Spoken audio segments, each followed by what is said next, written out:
আমরা তোমাদের আকার তৈরি করি বলে কিছু করাবার চেষ্টা করছি।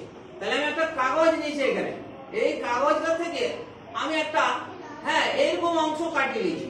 তাহলে এটা কি কি অংশ পড়ে? ত্রিভুজ আকার অংশ।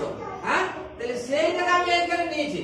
তাহলে এই যে এই অংশটা এখানে দেখা যাচ্ছে, এখানে একটা বাহু আছে, এখানে একটা ভুজ আছে, এখানে একটা ভুজ আছে। তাহলে এখানে তিনটা অংশ আছে দেখতে পাচ্ছি। আবার আমরা আগে কোণ শিখেছি, এইখানে একটা কোণ আছে, এইখানে একটা কোণ আছে, এইখানে একটা কোণ আছে। তাহলে তিনটে কোণ আছে। আবার এখানে একটা বিন্দু আছে, এইখানে একটা বিন্দু আছে, এখানে একটা বিন্দু আছে। আমরা আগে বিন্দু বলেছি।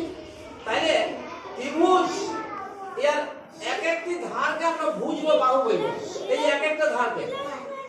আর কোণ হচ্ছে এই যে দুটো ভুজ যেখানে মিলিত হচ্ছে সেখানে হচ্ছে কোণ। আর বিন্দু তো আমরা আগে শিখেছি, এখানে এর শুধুমাত্র অবস্থান আছে। তাহলে তিনটি বাহু দ্বারা গঠিত বদ্ধ সমতলী ক্ষেত্রকে ত্রিভুজ বলে। তাহলে তিনটা বাহু দ্বারা গঠিত বদ্ধ আছে কিন্তু এই সমতলী ক্ষেত্রটাকে আমরা ত্রিভুজ বলবো। তাহলে ত্রিভুজের ত্রিভুজের 9টি অংশ কিভাবে? না, তিনটা বাহু, তিনটা কোণ আর তিনটা বিন্দু। তাহলে এইখানে দেখো আমি আরো কয়েকটা ছবি এঁকেছি। এগুলো আমরা কাগজ থেকেও পাইতে পারি, কাগজ থেকে তৈরি করতে পারি।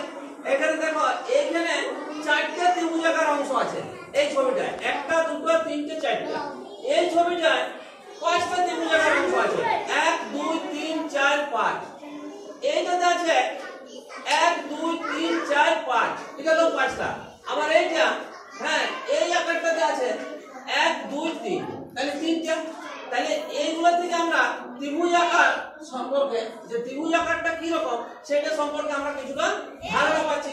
আর এমনিতে আমরা একটা ঘনবস্তু যেটা সিঙ্গাড়ার থেকেও আমরা কি পাই? এই ত্রিভুজ আকৃতি এই সমতলের ক্ষেত্রটা আমরা পাবো। এটা যে একটা সমতলের ক্ষেত্র, এটা ঘনবস্তু না। তাইলে এই ত্রিভুজকে আমরা দুভাগে ভাগ করি, বাহু ভেদে আর কোণ ভেদে। প্রথমে বাহু ভেদে ত্রিভুজ আবার 3টে ভাগ, একটা সমবাহু, সমদ্বিবাহু, বিষমবাহু। আর কোণ ভেদে ত্রিভুজ হচ্ছে 3টে ভাগ, সূক্ষ্মকোণী, সমকোণী আর স্থূলবাহু। তাহলে বাহু ভেদে সমবাহু হচ্ছে কি? যার 3টা বাহুই সমান, তাকে বলা হচ্ছে সমবাহু ত্রিভুজ।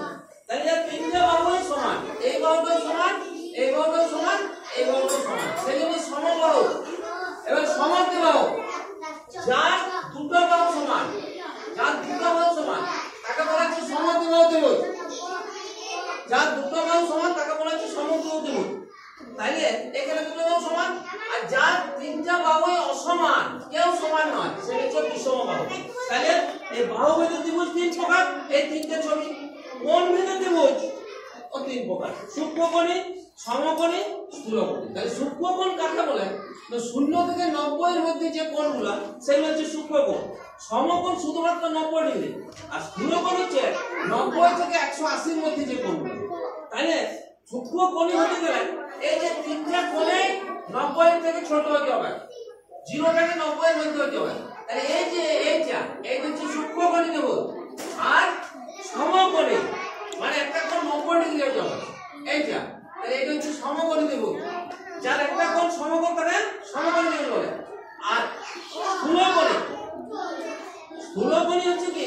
90 থেকে বড় আর 180 ডিগ্রি থেকে ছোট। তার মানে এই যে এই কোণটা, এটা 90 এর থেকে বড়, এই যে এখানে 90 হলো, তাহলে এর থেকে বড় হয়েছে, আর এটা স্থূলকোণ। তাহলে যার একটি কোণ স্থূলকোণ তাকে স্থূলকোণী ত্রিভুজ বলে, যার একটি কোণ সমকোণ তাকে সমকোণী ত্রিভুজ বলে, আর যার 3টি কোণই সূক্ষ্মকোণ তাকে সূক্ষ্মকোণী ত্রিভুজ বলে।